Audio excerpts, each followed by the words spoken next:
let's move on nicely then to Kolkata. Should we touch Kolkata next, if that's fair? Because a lot of people are harping about Kolkata, the two-time champions that they are. New coach, like I said, Chandrakant Pandit. Shreyas Iyer will presumably be still captaining the Knight Riders. Let's see what they've done, because I think we started off the show, KKR, briefly. We, of course, know about Gurbaz, and not to forget Lockie Ferguson has been brought in as well. Shivam Mavi was released. That was a big news for KKR. But they've released quite a few other players. Aaron Finch, Kararatne, Nabi, some of the foreign stars. Nomo Rahane, of course, he's been released as well. And not to forget their purchases in terms of Shardul Thakur from Delhi Capitals being one of them. KKR, Gurkirat, talk to me. I mean, they always don't have a great auction, but they'll buy one or two players which will make you think, you know what, is it this year? Is it this year? So what's their auction strategy going into this mini auction, please, right now?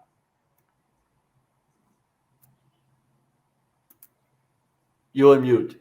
Sorry, I was muted. I was saying you can say it's this year or Isala Cup Namde, as you're used to saying. No, that's our line. If you're optimistic, but jokes apart, I didn't think that KKR did anything to address. But which is the biggest problem? Openers, middle orders, over reliance in Russell, kya tha, right? Their biggest problem was before the last mega auction was that they learned nothing from their last 4 years. They learned absolutely nothing. They didn't have a death bowler. They didn't address that. They knew that they were over reliant on Russell. They didn't address that. They didn't have a single pace hitter. Their best chance of a pace hitter in the top five was Ajinkya Rahane. And and he's not a T20 batter anymore.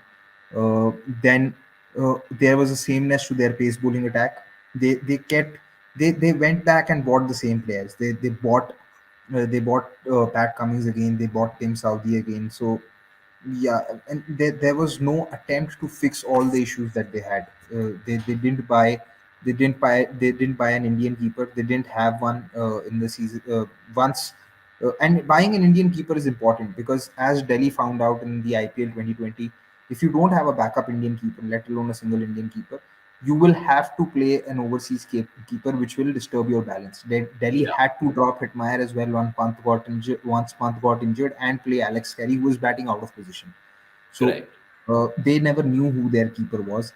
And at this point of time, again, they don't have a batter who can play a short ball yet very well. And I think after probably on potential, the only player who can play that short ball well in that squad is Shardul Thakur. And I'm not joking. I'm really not joking about it. Sorry. It just amazes me because you hit the nail right on the head right there. Because I'm looking at all the names that they've retained, right, and try to make a batting order in my head. There's Shreyas Iyer, who'll probably bat one down. I'm guessing it'll be Gurbaz and Venkatesh Iyer as openers. Rana at 4, Russell at 5, Narayan at 6, Thakur at 7, Ferguson at 8, Tim Southee at 9, and then Varun Chakravarti and Anukul. Also, here's another issue. And Rinku Singh, sorry. Rinku Singh also. Here's another issue with someone like with Lockie Ferguson is that yes, potentially Lockie is a very good pick, but as KKR would have found it themselves, because Lockie has played for KKR, that Lockie is a very high variance bowler. He could give you a spell of 2 for 20 one day, and the next day he could go for 0 for 50. And that's happened with Lockie far too often. So KKR don't have a reliable bowler outside of Sunil. Lockie's been with the franchise for something. Maybe a Mark II version of Lockie can come to the front. Not really, because even in this World T20, you saw what happened with Lockie in that game against, like, when he had to bowl the last over against Sam Curran and David Malan, who had just come to the crease, and he had given 16 runs, which I thought made the difference between what could have been a 170 total and 180 total. At that point of time, he shouldn't have been going for that runs against the two batters that were there at the crease. So Lockie is really high variance, and like I said, their only reliable bowler at this point of time is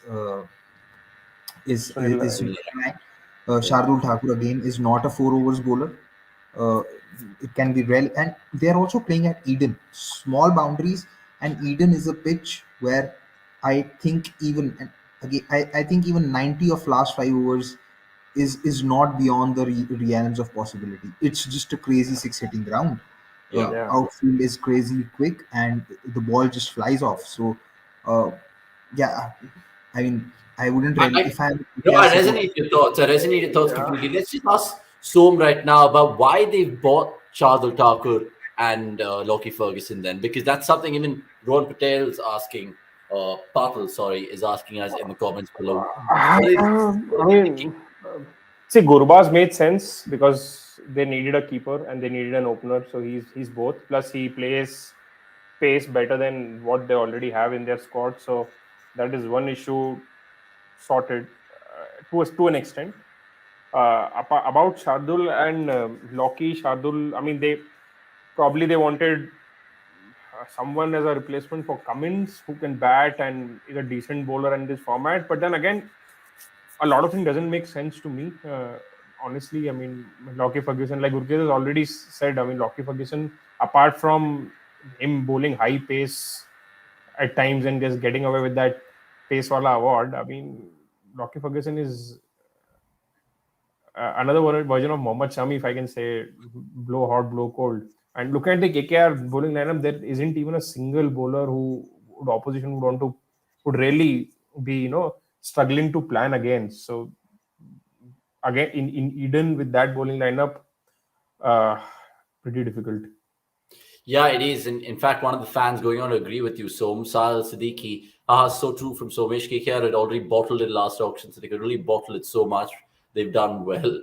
We'll leave KKR over there because I'm sure they'll have Uh, some yeah, tricks again, I up. mean, this is where you can't afford to have a bad mega auction, and this is where it was so surprising. A team like KKR who won championships, so they should be better prepared. I mean, once you bottle a mega auction, no matter how many players you release, I mean, you of course would know, right? RCB is historically is have been the champions of releasing players before We'll mega come to auctions. RCB. We'll just come to So RCB you because can't sort those issues out. I mean, you can release Mavi and make room for 13 crores, but that doesn't mean yeah. you'll have players available to fit that spot. Is 13 crore the right number? Because I'm just flabbergasted even to think that they spent so much on Shivam Mavi, but it is what it is. It is what it is. Rohan Patel again going on to lambast Kolkata, saying 10th place finish for the Knights this season. That'll be something because, yeah, I mean, it's what the boys have said.